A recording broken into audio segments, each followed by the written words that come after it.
Okay, it's 9:05 now. Welcome, everybody. We're going to be talking about hindrances first, and then the most pleasant state to abide in, with some sutta references that Delson will share. So this is Anguttara Nikaya 10.61. It's called Ignorance or the Avija Sutta. So I actually was introduced to this sutta by Bhante Dhammagavesi. As you might know from my background, I am now back in Mumbai. But while I was in Goa, I had the fortune to actually meet with Bhante for lunch because he was doing a retreat there. Uh, In any case, he told me about the sutta. We were just discussing the suttas that we talk about um, during the retreats. What are the suttas that we talk about? So he mentioned this, and I asked him, what's it about? And I thought, oh, great, this is a good sutta to use. So I'm going to just start off, and we can discuss what it's talking about. Bhikkhus, this is said at a first point of ignorance, bhikkhus, is not seen such that before this there was no ignorance, and afterward it came into being. Still, ignorance is seen to have a specific condition. So important. What's he talking about? So in the links of dependent origination, ignorance is usually the first link. Ignorance, then formations, then consciousness, then mentality, materiality, then the six sense bases, then contact, then feeling, then craving, clinging, becoming, the birth of new action, and then suffering. But in one iteration of that, it's not said to be that ignorance is caused by something before ignorance. However, in Majjhima Nikaya 9, which is a sutta I often quote and work from, it's called Right View, Samaditi Sutta.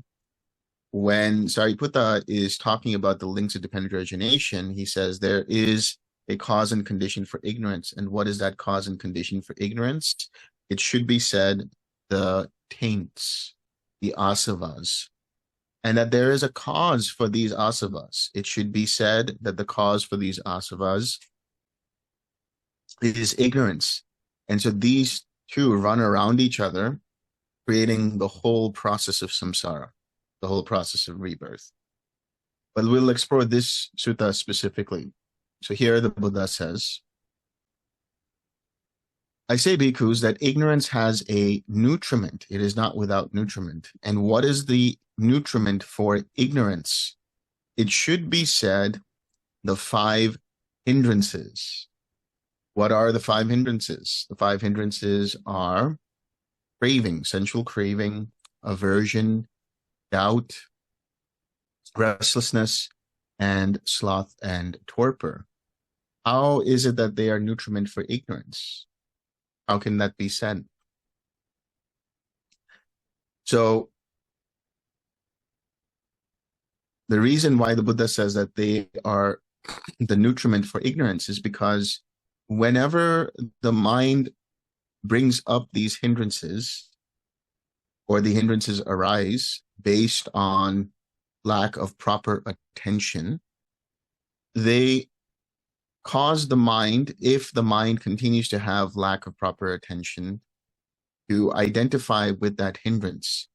And by identifying with one or more of those hindrances, we have ignorance, because we are doing what? We are ignoring the Four Noble Truths. We are not understanding that there is arising suffering. In this case, the hindrance is the suffering. We are not able to abandon the cause of that hindrance, which is its continuous attention to it. We are not able to experience the release from that hindrance because we are not properly utilizing right effort. Because with right effort, the 6 R's, we're able to let go of the hindrance, and bit by bit, we let go of the nutriment for ignorance.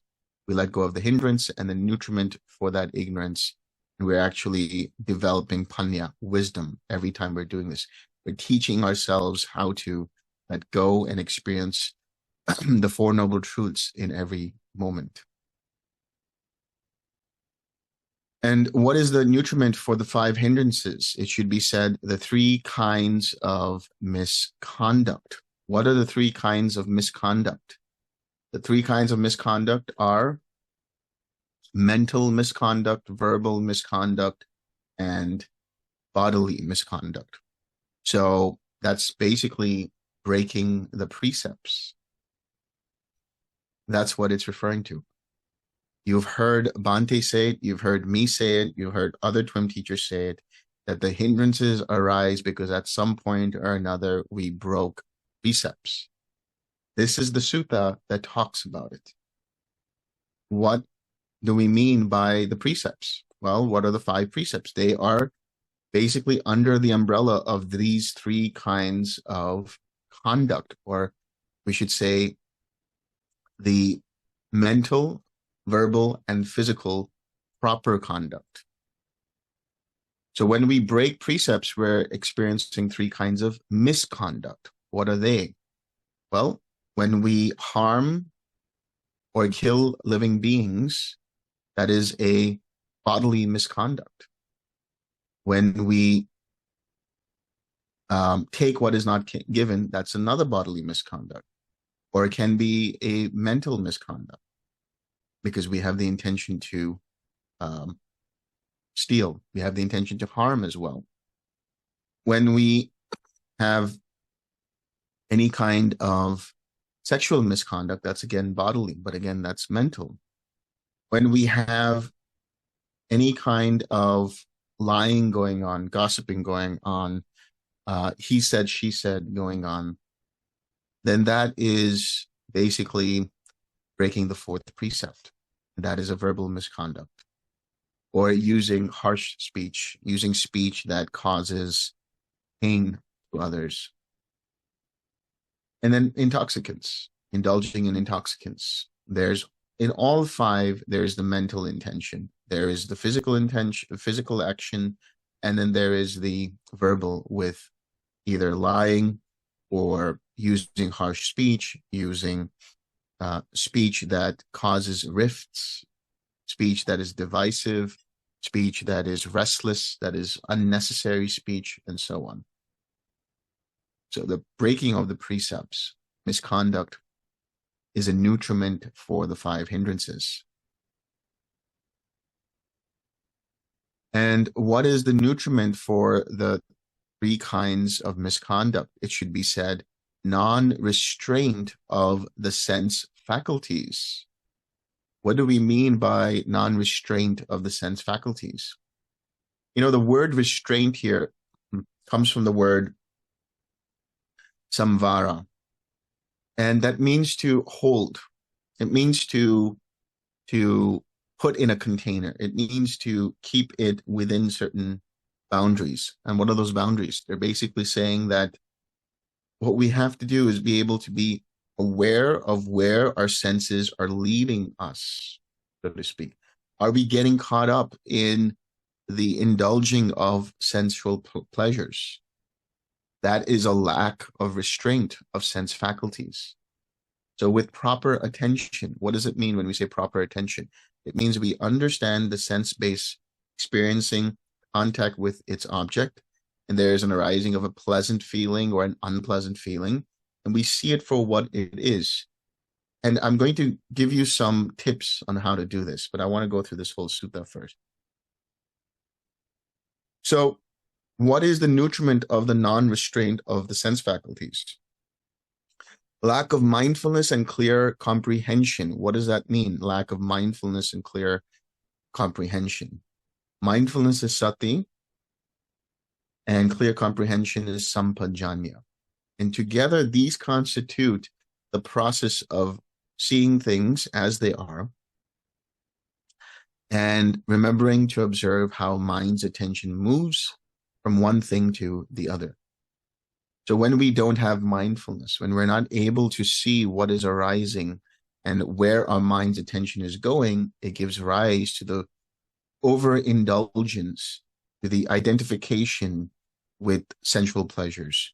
That then gives rise to the misconduct, breaking of the precepts. That gives rise to the hindrances. That further deepens us into ignorance. And what is the nutriment for the lack of mindfulness and clear comprehension? It should be said, careless attention. What do we mean by careless attention? We're talking about ayoniso manasikara. Yoniso manasikara is an interesting terminology. Manasikara means to take something to heart. Yoniso means from the womb. Literally, quite literally, yoni means womb. So when we're saying this, we're saying, what is the cause of something? That's what we're looking at. We're looking at with proper attention, or how I translate it as attention rooted in reality, which means what? Realizing and understanding with proper attention that whatever is being experienced right now is conditioned, and therefore arising and passing away are subject to change, and therefore subject to suffering, and therefore not to be seen as me, mine, or myself. When we see this, we are in a very equanimous position in our mind, and therefore we have strong mindfulness. We're able to truly observe without any glitches how our mind's attention moves from one thing to the other. When we have that, we obviously have an understanding, a proper understanding of the sensual pleasures that we're experiencing. And then we don't have any misconduct because of that. And therefore, if we don't have misconduct, we don't have the breaking of the precepts, and therefore the hindrances won't arise, and no more ignorance can continue. What is the nutriment for careless attention? It should be said, lack of faith. What is lack of faith? Right now, you're listening to what I'm saying, for example, or you're reading a sutta and you're like, I'm not so sure about that. There is a healthy level of skepticism, or let's say exploration into the Dhamma, but just lack of faith, which means like, I don't know about this sutta, or I don't know about what Delson is saying, or I don't know what Bhante said, or what teachings are being given. There's a certain kind of confusion, and more than confusion, there's a more like, I don't accept this. And if you don't accept it, if you don't have that faith, you can't progress on the path. Nobody's asking you to have faith in the Buddha like as if he's your Lord and Savior. All I'm saying is, when we do talk about faith, we talk about it in terms of taking refuge in the Buddha, Dhamma, and Sangha. There's a certain level of openness in the mind to say, okay, I really want to hear and understand what is being said here. And then I'll make up my mind based on my experience and experimentation in terms of what is being taught and what is being conveyed. So that's one level of faith. And the other level is level of faith in the Buddha, Dhamma, and Sangha. So every time you take refuge in the Buddha, the Dhamma, and the Sangha, what exactly is that? What do we mean by taking refuge in the Buddha, Dhamma, and Sangha? We're taking refuge in the Buddha, not as the person, because there's been numerous Buddhas before Siddhartha Gautama. We're taking refuge in the fact that this possibility of full awakening is there. When we take refuge in the Dhamma, what are we taking refuge in? We're not taking refuge in the suttas, and although those are representations of the Dhamma, we're taking refuge in the teachings in terms of dependent origination. We realize that this is all an impersonal process. I'm talking about a very high level where once you've experienced this, you truly understand what it means to take refuge. We take refuge in the Sangha. Sometimes we mean the Sangha of friends, like-minded practitioners, the Sangha of bhikkhus, but at the very, very top level, highest level, let's say, we're talking about taking refuge in our own mind that has been purified. Because if you are not friends with your own mind, you're not going to progress at all. You're taking refuge in the possibility of what your mind can achieve. And you're taking refuge in the mind itself, which is what you're living with 24/7. even if you're secluded deep in the Amazon rainforest with no one there, or in the Sahara Desert with nobody for tens of miles or hundreds of miles around, you're still there with your mind. So becoming friends with your mind, this is taking refuge in the possibility of that. So what is the nutriment for the lack of faith? Not hearing the good Dhamma. I don't know about that word. It's like not hearing the good news. Sounds too much like some kind of Christian gospel. But not hearing the Dhamma, not hearing the understanding of there is a way out of suffering. There is suffering and the cessation of suffering. So not being introduced to the Four Noble Truths, not being continuously shown that there's a possibility of experiencing the end of suffering by listening, whether it's talks like this or reading the sutta for yourself. And what is a nutriment for not hearing the good Dhamma? It should be said, not associating with good persons. That's interesting. That reminds me of the flip side of that, where the Buddha says, where Ananda says, it sounds like a big portion of this practice and the progress on the path is spiritual friendship, is beautiful friendship, kalyana mitta. The Buddha says, no, Ananda, no. The whole of the path is dependent fully on beautiful friendship, supportive friendship, kalyana mitta. And it's so interesting because we think about that in modern terms today. You know, they say that you are the average of the 5 people you hang out with. This is what we see here with the Dhamma. What kind of practitioners do you want to hang out with? What kind of people do you want to associate with? You know, it would be so great if your 5 best friends were arahants, because in no time you would become an arahant as well. But alas, that isn't the case. But we'll all get there somewhere, someday. So this process of associating with good company, what are we doing here? We've got all these possibilities of Sunday talks and meditating together. We've got retreats. We've got all kinds of stuff that goes on. When we're doing that, we're associating with like-minded individuals who are all looking or pursuing for the cessation of suffering. At least I hope so, because maybe some of you are just looking for siddhis or just to pass on the time. In that case, you're not good company. If you're looking for nibbana, then please hang out with me. So, thus, not associating with good persons, becoming full fills up not hearing the good Dhamma. Not hearing the good Dhamma, becoming full, fills up lack of faith. Lack of faith, becoming full, fills up careless attention. Careless attention, becoming full, fills up lack of mindfulness and clear comprehension. Lack of mindfulness and clear comprehension, becoming full, fills up non-restraint of the sense faculties. Non-restraint of the sense faculties, becoming full, fills up the 3 kinds of misconduct. The 3 kinds of misconduct, becoming full, fill up the 5 hindrances. The 5 hindrances, becoming full, fill up ignorance. Thus, there is nutriment for ignorance, and in this way, it becomes full. And then he gives, you know, a whole simile of that. And here, this is interesting. He talks about the flip side of it. He says, I say, bhikkhus, that true knowledge and liberation have a nutriment. So what is true knowledge and liberation? The knowledge of the Four Noble Truths. It is experiential and liberation from all suffering and samsara, from the continuous bondage of rebirth over and over and over again. And the nutriment for that are the 7 factors of enlightenment.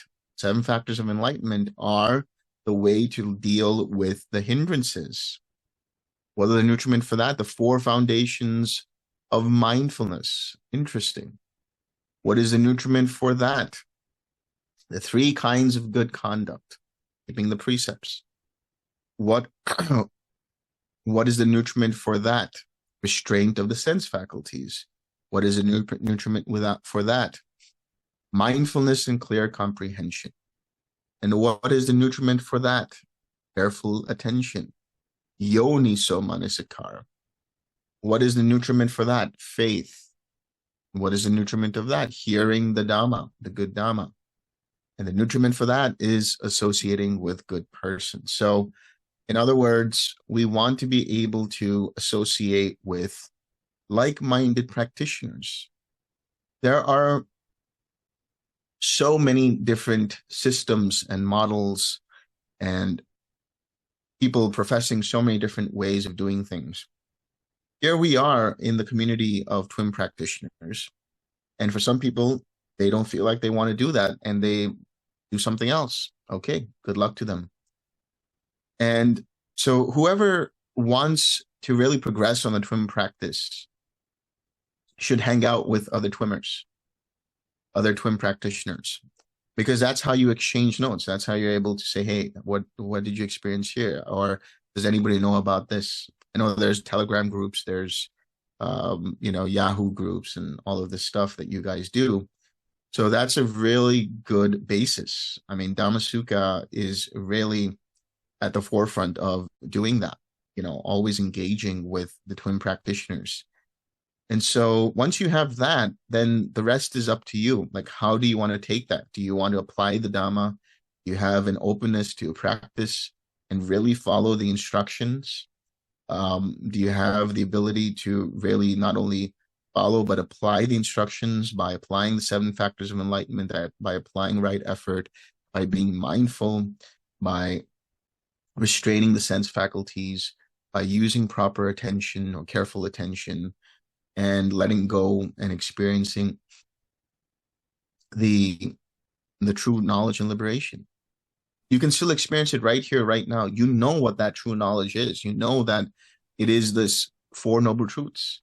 To what extent are you able to apply those 4 noble truths? Are you able to see the world and life and everything around you from that context?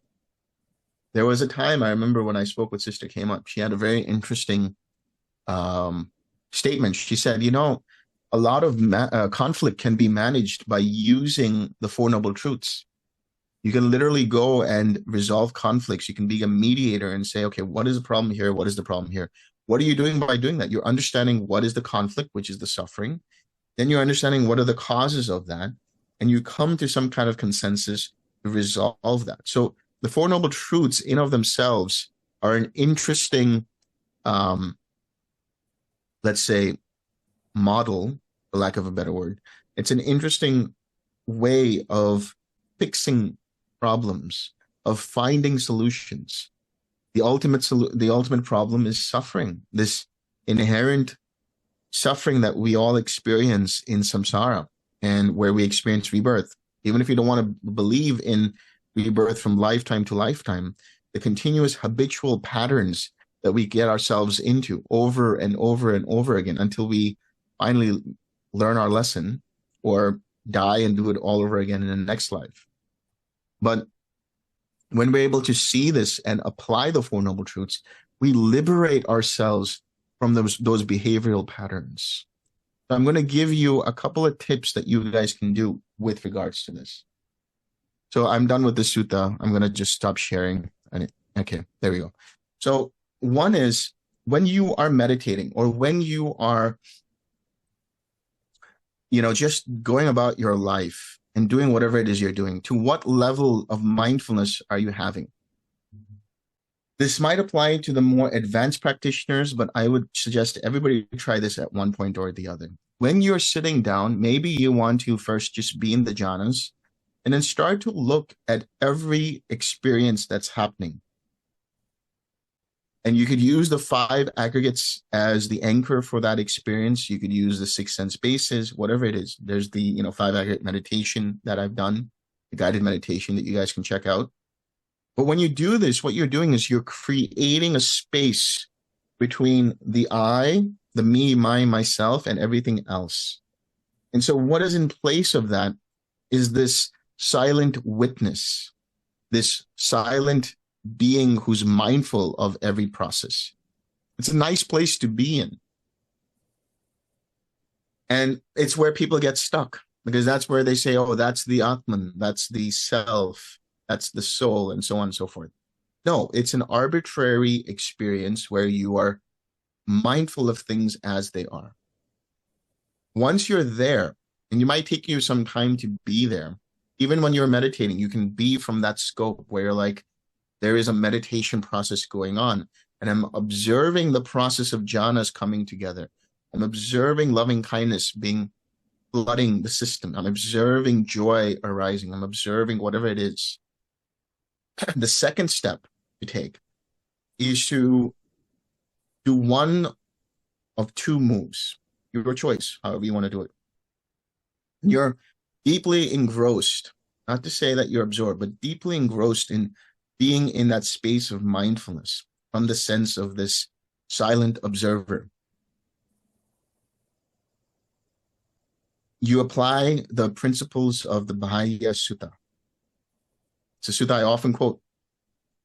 What does the Buddha say to Avija? In the seeing, there's only the seen. In the hearing, there's only the heard. In the sensing, there's only the sense. The cognizing, there's only the cognized. But what does that mean? When there is no you in that, by that, before that, after that, just that is the end of suffering. Which means what? Whatever the mind is observing from the standpoint, from the vantage point of being the observer, let your mind lean into the experience. I've said this before.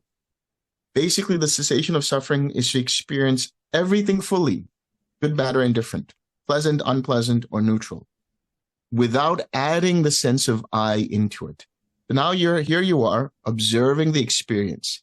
Now all you do is you shift from the experiencer having this experience, where you're mindful of this experience, to just the experience and nothing but the experience.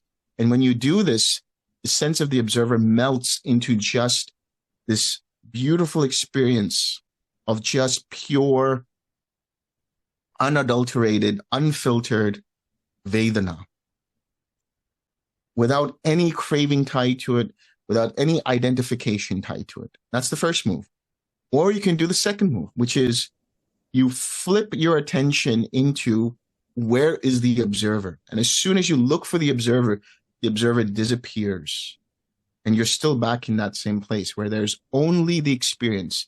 In the experiencing, there's only the experience. In the meditating, there's only the meditating and nothing else.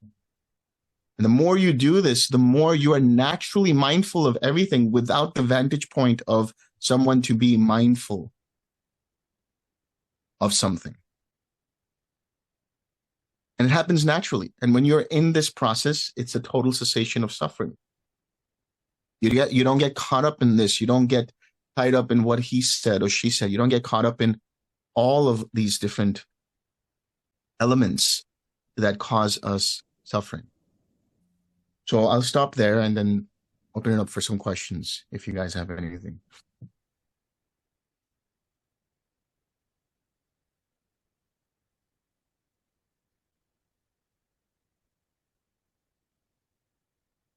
Any questions?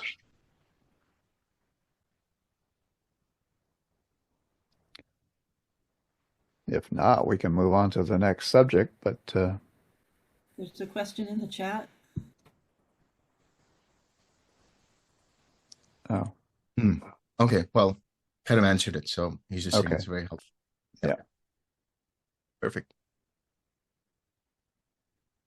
Okay, the next sutta, right? Yeah. And anyone.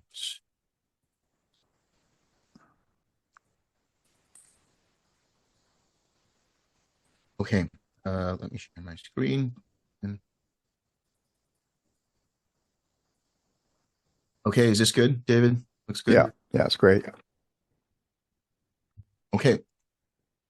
So this is Majjhima Nikaya 31, the shorter discourse in Gosinga. I'll just read the introduction and then we'll just kind of go into it because there's a whole bunch of stuff in there, but it's interesting. It says, thus have I heard, on one occasion the Blessed One was living at Nadika in the brick house.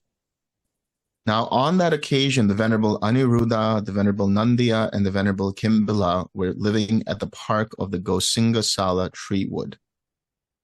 Then when it was evening, the Blessed One rose from meditation and went to the park of the Gosinga Sala treewood. The park keeper saw the Blessed One coming in the distance and told him, "Do not enter the park, recluse. There are 3 clansmen here seeking their own good. Do not disturb them." Venerable Aniruddha heard the park keeper speaking to the Blessed One, told him, "Friend park keeper, do not keep the Blessed One out.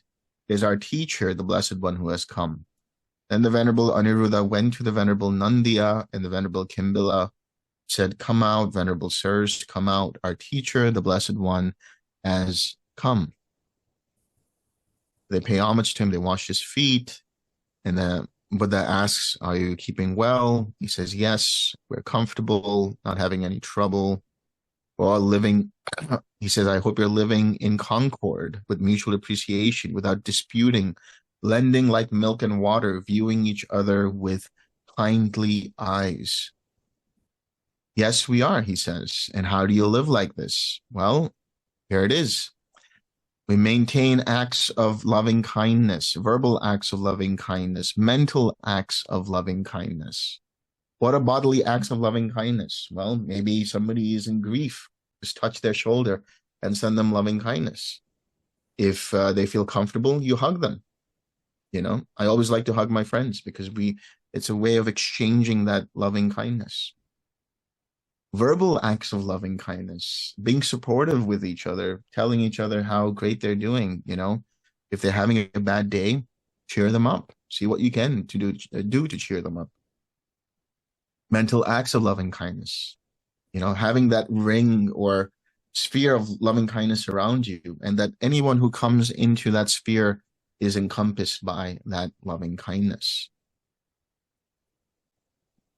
So he goes through all of this, he talks about the practicalities of what they do and so on. Then he talks about, okay, good, Aniruddha, but while you abide thus diligent, ardent, resolute, have you attained any superhuman state, a distinction in knowledge and vision worthy of the noble ones, a comfortable abiding? Why not, Venerable Sir? Here, Venerable Sir, whenever we want, quite secluded from sensual pleasures, secluded from unwholesome states, we enter upon and abide in the first jhana. He's talking about the first jhana. And so then he asks, have you surmounted that abiding? So he says, we went in the second. We went into the third jhana. We went into the fourth jhana.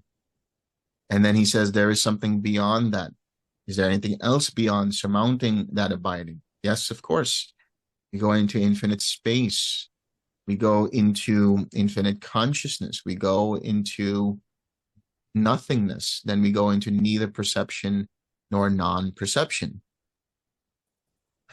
So he says, good, Aniruddha, but is there any other superhuman state, a distinction in knowledge and vision worthy of the noble ones, a comfortable abiding which you have attained by surmounting that abiding, by making that abiding subside? Why not, Venerable Sir? Here, Venerable Sir, whenever we want, by completely surmounting the base of neither perception nor non-perception, we enter upon and abide in the cessation of perception and feeling, and our taints are destroyed by our seeing with wisdom.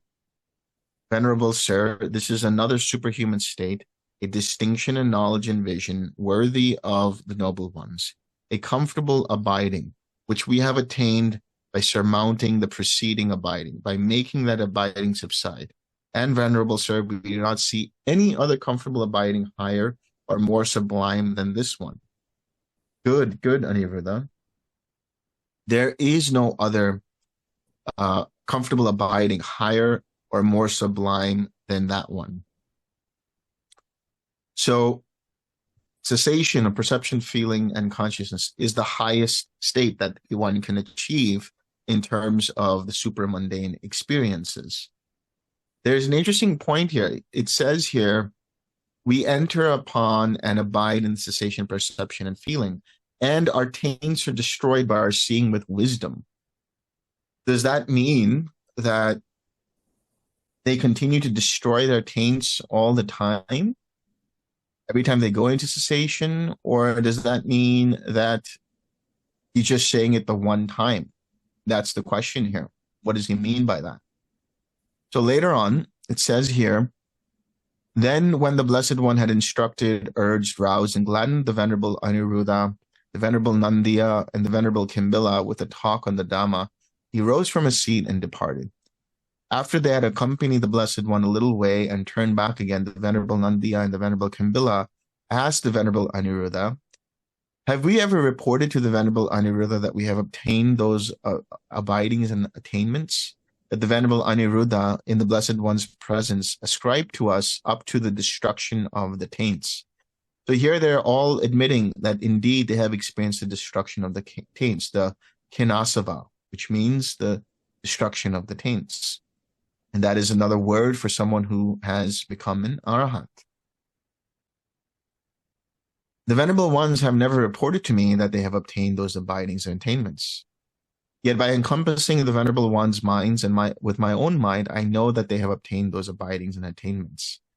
And the deities also have reported to me, these Venerable Ones have obtained those abidings and attainments. Then I declared it when directly questioned by the Blessed One. That's Aniruddha's answer.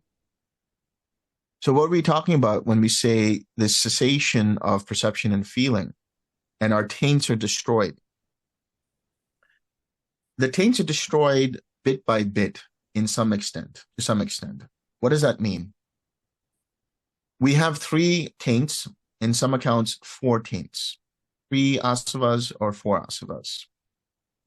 And these are avija, or ignorance, kama, or sensual desire or sensual craving, and bhava, or existence or becoming or habitual tendencies. And the 4th one is actually views, ditthasava, which is actually all about wrong views. So bit by bit, these taints are destroyed. In the case of one who enters the stream, what have they destroyed? They have destroyed wrong views. They have come to what is considered right view under the good Dhamma. They understand right view in terms of the mundane right view, that there is mother and father, there is meaning in giving, there is karma, there is a give and take. There are those who have understood for themselves this Dhamma and they teach it. And the supramundane, which is the 4 Noble Truths. There's an experiential confidence that arises from that. The Kama asava goes away, that is to say, the sensual craving, the obsession around a sensual experience, goes away at the 3rd path, that is the anagami. And the remaining 2 asavas, which are ignorance and bhava, or habitual tendencies, those are eradicated when someone enters the 4th path, when they become an arahant. So the way in experiencing the destruction of these taints bit by bit through these levels, through these modes of awakening, or let's say levels of awakening, is done so through the cessation, perception, feeling, and consciousness. Granted, it can happen where upon hearing the Dhamma, that the mind immediately enters a very deep state and understands right view completely, and therefore eradicates wrong view. But it takes more effort, that is to say, meditational effort, to come to the destruction of the rest of the taints by entering into cessation. Once you're able to do that, at some point, you can actually willfully and intentionally enter cessation whenever you want. And that is what is known as the Nirodha Samapatti, the accomplishment, the attainment, the ability that you have mastered to be able to enter into cessation of perception, feeling, and consciousness. There might be still 1 or 2 taints left to destroy, or when you are fully awakened, no taints are left to destroy, but you can still enter that state. And this abiding, as it were, is the most pleasant, so-called most pleasant, because it is free of all experience. Even pleasant experience is painful in the end. Because when it is impermanent and changes, the mind feels burdened by the disappearance of that pleasant experience. But with cessation of perception and feeling, there is no experience. And this is why when Sariputta was asked about this, why you say that the cessation of all feeling is nibbana, yet you call it pleasant. How is it? He said, by the fact that it is ceasing all feeling, it is pleasant. It's the ultimate pleasant experience, or lack of experience, or non-experience. Because there's no more sensory traffic of data entering through any of the sense bases and then creating an image and creating concepts and creating this world, which is samsara, and leading to further rebirth, habitual patterns, and so on. In that cessation, absolutely nothing is there. And the mind has the capacity to fully, if it can, if it's possible, if it's ripe enough, to touch the nibbana element. And that's why the cessation, perception, feeling, and consciousness is the highest, because it's from there that the mind is able to enter into nibbana. And from that contact with nibbana, experience a superordinary, supramundane, otherworldly kind of relief and bliss and sukha, or comfort, that can go on for hours or even sometimes a day or two, because it's so unlike anything else you've ever experienced, at least the first time around. And this is that post-cessation, post-nibbana state where you have the contact that is empty of any kind of self, the contact that is undirected, because there is no intention in that nibbana element. The contact that is signless, because you can't take nibbana as an object. It is just there. It's the substrate of all. And the mind just touches it. And you cannot know it directly insofar as with your senses, your mundane senses. The mind touches it, because the mind encompasses all of it. And from there, you can experience total liberation. And that's why it's said, and he knows the mind is liberated. And so one says, birth is destroyed, there's no more renewal of being, and so on and so forth. So aim for cessation as much as you can. But when I say that, I don't mean that you need to crave for cessation. I mean, put all of your direction towards cessation. Every time you're able to let go, you are that much closer to cessation. Every time you're able to recognize a hindrance and let go, you are that much closer to a cessation. When you are in the 8th jhana, every time you notice the arising of formation that your mind gets caught up in and you relax, you're that much closer to cessation. When you least expect it, the mind enters into it. This is what happens when you want to experience nibbana, the total destruction of a fetter, or the diminishing of a fetter, in the case of the Sakadagami. And when you do this, eventually you'll be able to actually practice that accomplishment of cessation, being able to intentionally going into it. And that requires some practice, that requires some ability, that requires some skill and understanding of how to time going in and out of different jhanas and so forth. So that is the end. Okay, very good.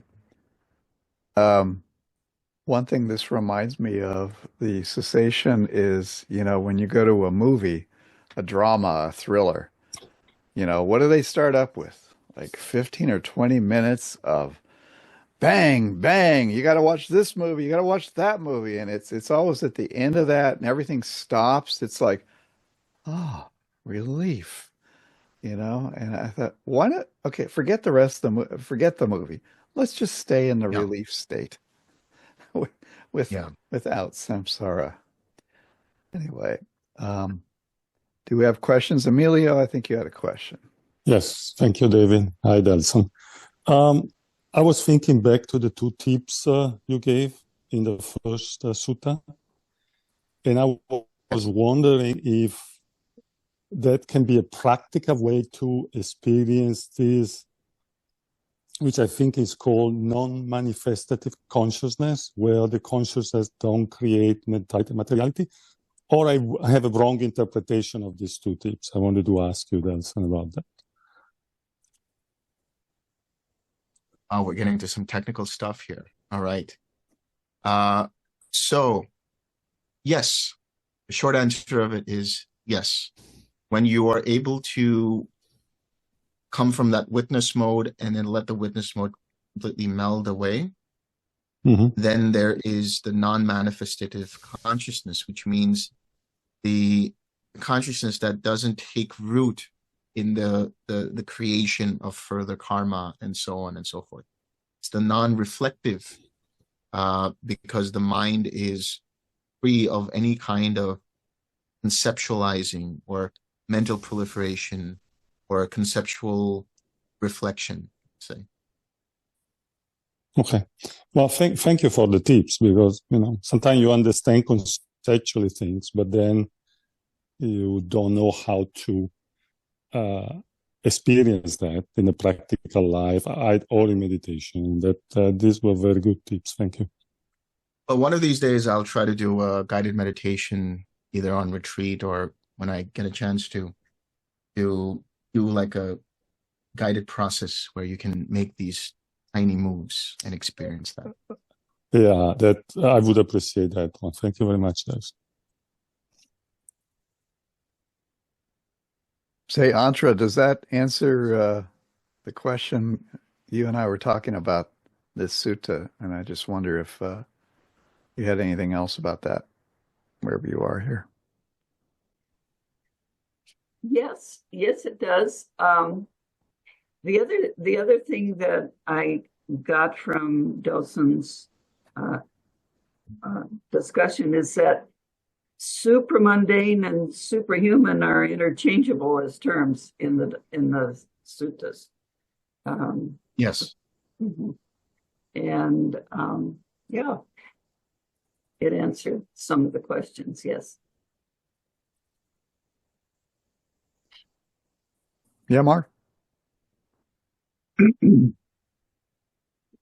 I wanted to offer a technique that I've been using with the five aggregates, and simply that I was trained with the Mahasi Sayadaw's technique of making mental notes of the consciousness, and so I kind of morphed that a little bit into using the mental notes of the different types of aggregates, and simply when something was going on, using that note just to not identify, but just to be aware of what was happening in the present moment.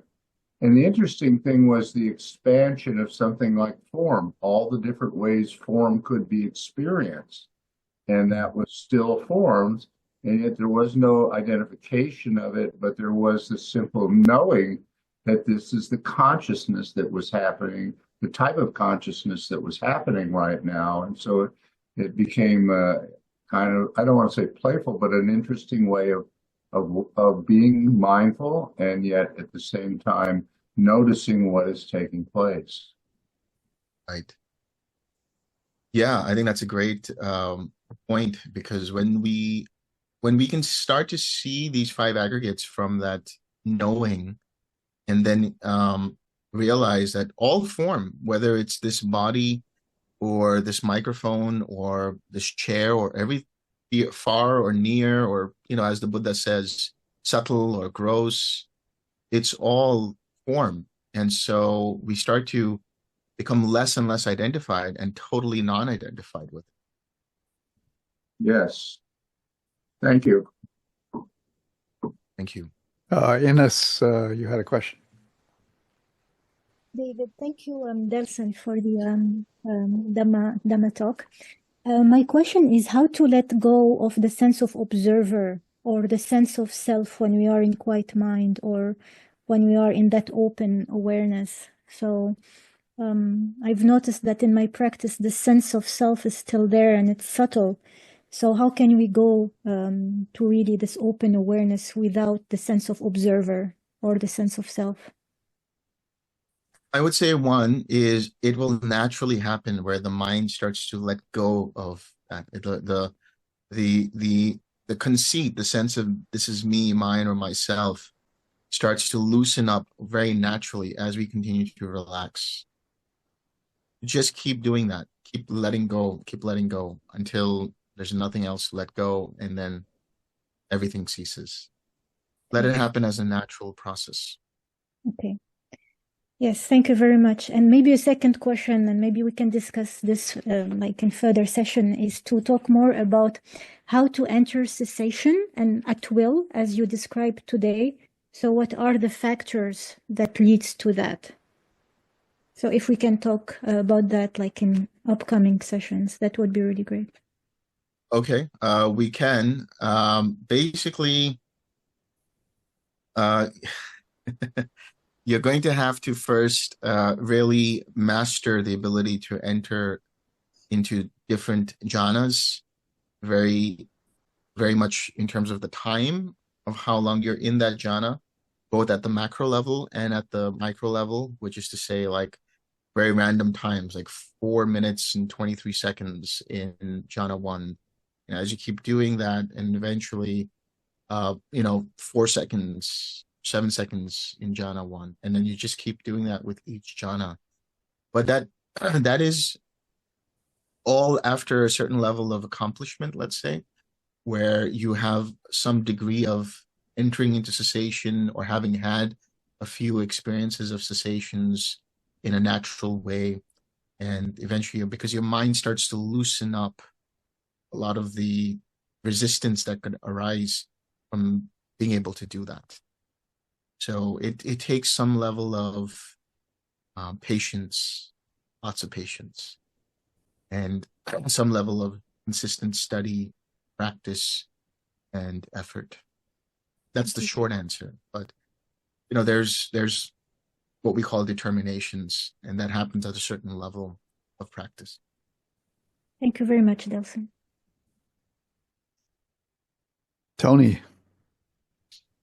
Yeah, hi. Thanks, thanks, Delson.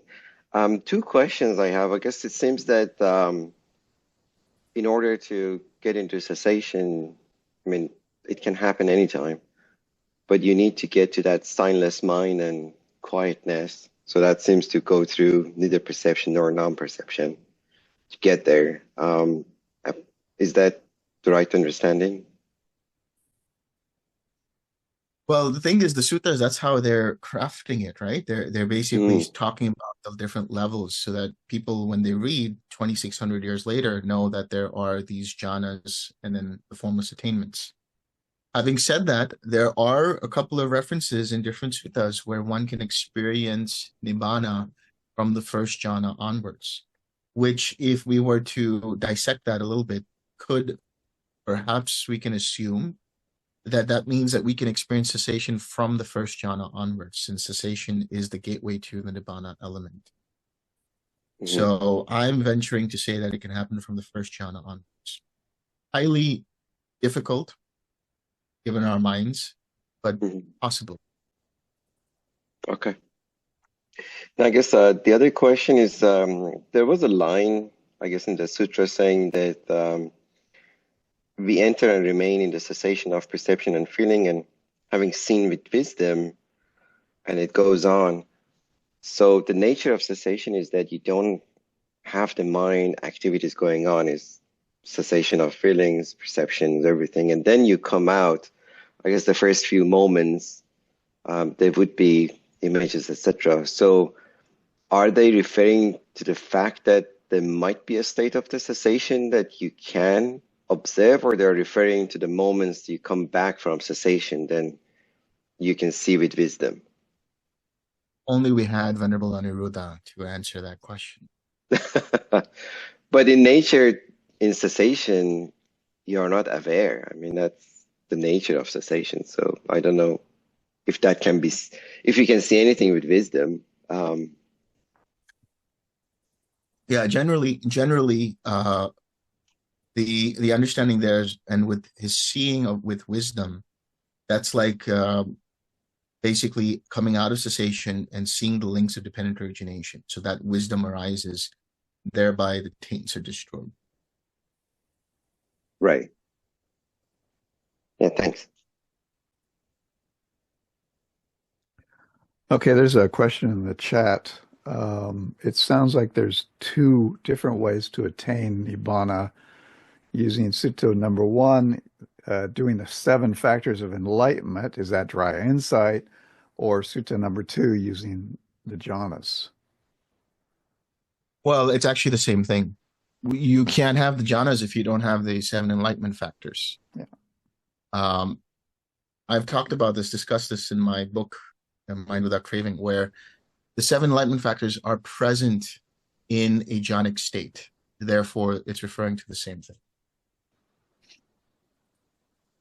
Yeah. I see.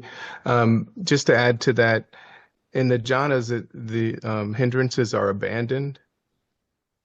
Is it? Yes. So in the 7 factors of enlightenment, which is part of the jhana, to get to jhana, they're both a way to get to jhana and also constitute jhana. Right. So, but if I guess where I'm going with this is, say for example, you're not in a jhana and you have hindrances still going, but you can still get into these states of the formless without going through the 4 jhanas. Mm-hmm. And if we're doing the 6 R's, we're technically trying to get rid of the hindrances, right? When we use the 6 R's, which is the right effort, we're actually awake. We're actually balancing the enlightenment factors. Each of the enlightenment factors is intertwined in each step of the 6 R's. And that can happen for the first jhana, or that can lead us into the first jhana, or it can lead us directly from the formless attainment, from infinite space onwards. I guess where I'm getting caught up is we wouldn't have, if in a jhana the hindrances are abandoned, we wouldn't need the 6R, right? Well, then if we have to abandon, if you have to use the 6 R's, then we're not in jhana. That's basically as simple as that. Okay, thank you. Yeah, I might add that to Steve, the dry insight is referring to, I think, the Mahasi style Vipassana, which really is talking about not using the jhanas to attain Nibbana, but it does use concentration of breath on the walking. So there's really a kind of absorption style concentration using noting. And the Buddha always talked about using the jhanas. And early on, when I started doing Vipassana, I had read a lot of the suttas, and the suttas kept saying jhana. And then I went to Vipassana, and it says, no, jhana is too hard. And you'll get attached. And I thought, okay, well, why is this in the suttas and it's not? Well, I'll take your word for it. You say you can get there faster, quicker. Okay, well, I went to Vipassana. I didn't get there faster, quicker. I went somewhere else, but came back to the jhanas. But this dry insight idea, this is a Visuddhimagga idea, and let's just get back to the jhanas. Yeah, exactly. Thank you. Okay, let's see, there's another Virgil, in the chat. The Buddha talked about the Eightfold Path, but in the Satipatthana Sutta, he calls that the direct path. Some schools of Theravada take this as an indication that mindfulness can take them to Nibbana without samadhi. Are the jhanas mentioned in the Satipatthana Sutta at all? Okay. So we were just talking about how the 7 enlightenment factors kind of constitute the jhanas, because once you have the enlightenment factors in balance, then your mind is collected enough And as it's collected enough for a long period of time, you start to get in a jhanic state.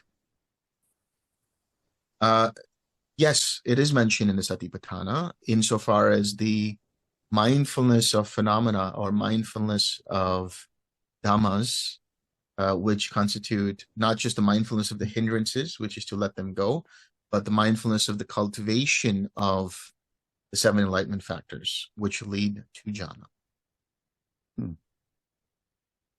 Yeah. Which is why, actually, in the Eightfold Path, you think about it, it is one leading to the next. Right view leads to right intention. Right intention leads to right speech, right action, right livelihood. All 3 of these help you to experience right effort. Right effort leads to right mindfulness. When you siksar, your mind is mindful again. And that mindfulness, when it's further collected, leads to right collectedness, right samadhi. And that is constituting jhanas.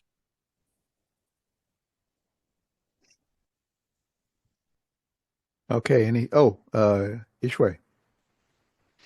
Hi, Delson. Thank you very much. Very helpful. So good friends are important and lead all the way to liberation. I just have 2 quick questions, if we have time. The first This will be one the is last question. This will be the okay. last question. I gotta go soon, but go ahead. You got the 2 questions. Okay. The first one is the nirvana determination, let's say, natural process before completing the path, or it's not necessary to complete the path? Not necessary. Or there's only one way to find out? Well, no, it's not necessary. Okay, Not thank necessary. you. So the second one for fun. David mentioned this movie example, right? You bang, bang, bang, then relief. But for a liberated mind, when it's bang, bang, bang, like with mindfulness, how is that, like just a very brief answer is fine. I'm just curious. How is that? What are you saying exactly? How does that mind experience relief? So when you're watching a movie with a liberated mind, you're also, I suppose, I don't know, maybe fully mindful all the time. But when the movie is going on and on, all these things, bang, bang, bang, bang, bang, bang, how does the mind I suppose you can still fully enjoy the movie, right? You still have the physical senses going with the plot. I don't know. I'm just curious before the movie ends. How is that like watching a movie with the full mindfulness? So this is why in one of the suttas it says, somebody asked Sariputta, like, what is your practice now? How do you practice now? And he says, I practice the 4 foundations of mindfulness. That's my practice. Which means even as an arhat, he continues to be mindful of all experience. So there's a full immersion, or if I wouldn't have to say immersion, but full experiencing of the movie, but there's no longer any getting caught up in it. It's interesting we use a movie analogy because there's a similar analogy used by Bhikkhu Nanananda in his Nibbana sermons. He talks about the Arahat's mind, which is like a vacant gaze at the movie. Like you're watching the movie, but you're also aware of the fact that the movie is a movie. You're aware that this is this actor. Here's Tom Cruise playing character, and there's special effects being used. You don't get caught up in the movie like the rest of us would, where it's like, oh, I hope he, escapes in time before the bomb explodes. You know that it's just a movie. So when you awake, you're awakening from the dream of existence, as Bhante Punaji would say. So you're aware of the movie being a movie. Maybe you don't fully enjoy the movie then, but hey, it's okay. That's really cool. It's just like in meditation, you're watching a movie. It's like the same experience in meditation. Thank you. Very helpful. Thank you. Yeah, it may be that you just don't even go to the movie. You just go take a walk in the park. Or you stream, you watch Netflix. Okay. Mark. Right. Bhante used to say, the practice is the greatest show in town. Yeah, there you go.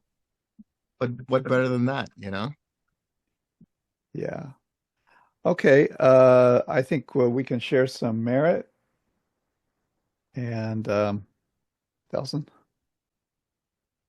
Be suffering ones, be suffering free, and the fear-struck fearless be. May the grieving shed all grief, and may all beings find relief. May all beings share this merit that we have thus acquired for the acquisition of all kinds of happiness. May beings inhabiting space and earth, devas and nagas of mighty power, share this merit of ours. May they long protect the Buddha's dispensation. Sadhu, sadhu. Sadhu.